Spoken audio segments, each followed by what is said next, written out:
A new restaurant in town. The people walked to walk around the old town. And they talked the talk when this new place came around. It was a restaurant of hot foods that just opened up. They sold pies and hamburgers and coffee by the cup. Like the old-timey diners, American style. The food was so good. It made everyone smile. They served families and lonely men. Opened at 7 and closed the doors by 10. A new restaurant in town, so luxe. So exciting. Their products excellent, fresh, their menu inviting. A place to relax and feast with no remorse.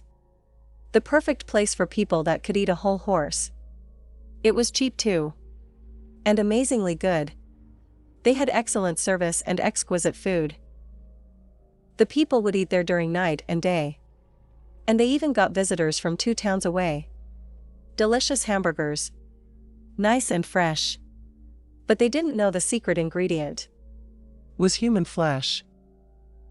Unintentional cannibals who feasted upon the deceased. Thinking they were consuming animals. But they were feasting like beasts. Human consumption. What a thrill. And they'll devour prey that they did not kill. A restaurant run on wicked desires. And ill will.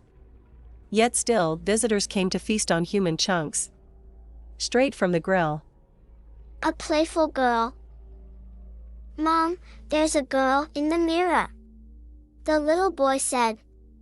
It's all in your head, honey. Now go to bed. His mother ignored the obvious apparition. And thought to herself she was letting him watch too much nighttime television. Mommy, she's here every day. I can't just tell her to go away. She tells me she wants to play and asks if she can stay. Mom took him to bed and put an end to his complaints. Prayed to the higher saint to take this thought away from his brain. Come on now, go to bed. Don't make me say it again. It was the next day, and it was sunny outside. Today, we can play, there's nowhere to hide. She killed the mother and bled her dry. And the kid's painful cry filled the room with horror. Surrendering his body to the sight of terror. His little friend, the girl in blue, had murdered his father. And now his mother too. Ha ha ha. You're all alone. You're just like me. Don't be sad. I'm here for you. Now you're free. You'll live in the mirror next to me. See? His eyes traveled from the blood to the reflection. A corrupted connection between the dead and the living. A body was taken, and a soul was given. The girl in the mirror smiled wide. It's been done, my boy. Come stand by my side. The eyes of the boy rolled back into his head. As he walked towards the mirror. Into the land of the dead. We'll take more souls now. You're a part of me. My long-lost brother, now you're free. Come along. Let's play together. And keep taking souls. Forever.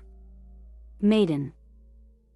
She woke up in a sweat, shaking the memory of a terrible dream. The beams of sunlight illuminating her room. The morning dew shone with the day. And a creature was planted inside her womb. Flowers in bloom. The woman was chosen to be the mother of gloom. The woman's heart was darkened and flawed. She was tainted and cursed in the eyes of God. Spewing out venom from her perfect lips. And attaching bad men to her slender hips.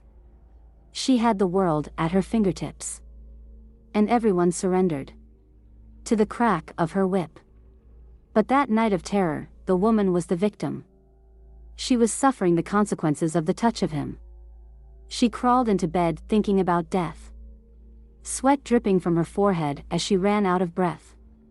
A painful scream that echoed around the ritual room. It is time for the birth. Oh, mother of gloom. The creature ate her intestines first. then her gut and then her womb. A human sacrifice for his bloody birth. Doombringer. Rebirth. Come into this earth. And let the era of pain begin. Because all humans must pay. For their dreadful sins.